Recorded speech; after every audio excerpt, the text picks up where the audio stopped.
નમસ્કાર, હું રાકેશ પંડ્યા. આપ નિહાળી રહ્યા છો અડીખમ ગુજરાત.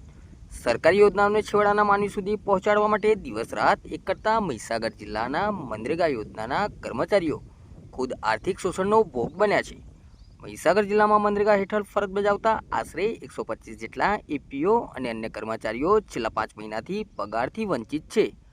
વિકાસની ગુલબાંગો હાંકતા સરકાર તંત્રની આ ઉદાસીનતાને કારણે કર્મચારીઓના પરિવારોમાં ભૂખમરા જેવી સ્થિતિ અને આર્થિક કટોકટી સર્જાઈ છે. આસમાને પહોંચેલી મોંઘવારીમાં એક મહિનો પણ પગાર વિના કાઢવો મુશ્કેલ હોય છે, ત્યારે આ કર્મચારીઓ છેલ્લા 5 મહિનાથી પગાર વિના ફરજ બજાવી રહ્યા છે. મહેશ પટેલ, એપીઓ મનરેગા, મહીસાગર જિલ્લા મનરેગા કર્મચારી સંગઠનનો પ્રમુખ તરીકેની જવાબદારી નિભાવું છું. તેમજ ગુજરાત રાજ્ય મનરેગા કર્મચારી સંગઠનમાં સચિવ તરીકેની જવાબદારી નિભાવું છું.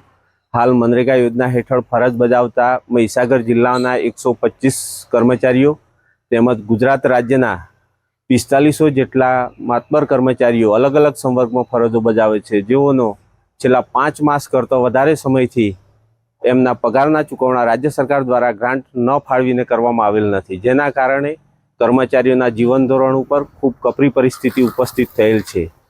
પગાર ન મળવાના કારણે આ મધ્યમ વર્ગીય કર્મચારીઓને ઘર ચલાવવાના ફાંફા પડી ગયા છે. બાળકોની સ્કૂલની ફી, રાશન, બીમારીના ખર્ચા કાઢવા માટે કર્મચારીઓ હવે વ્યાજખોરો પાસેથી ઊંચા વ્યાજે પૈસા લાવીને પરિવારનું ગુજરાન ચલાવવા માટે મજબૂર બન્યા છે.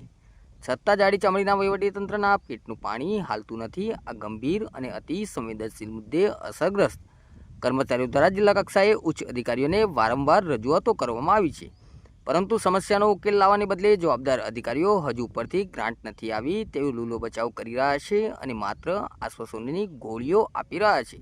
જો 1 મહિનાનો પગાર ન થાય તો તેની સીધી અસર જે તે પરિવારના બજેટ ઉપર પડતી હોય છે. તેની સામે આજે 5 મહિના કરતાં વધુ સમયથી પગાર ન ચૂકવી, જેના કારણે કર્મચારીઓએ વ્યાજે પૈસા લઈ અને પોતાના જીવન ધોરણ ચલાવવા માટે મજબૂર બન્યા છે.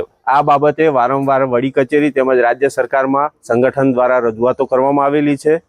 તેમ છતાં અત્યાર સુધી આ કર્મચારીઓના પગારની ગ્રાન્ટો પણ ફાળવવામાં આવેલ નથી અને પગારો થયેલા નથી, જેના કારણે કર્મચારીઓ આર્થિક મુશ્કેલીમાં સપડાયા છે.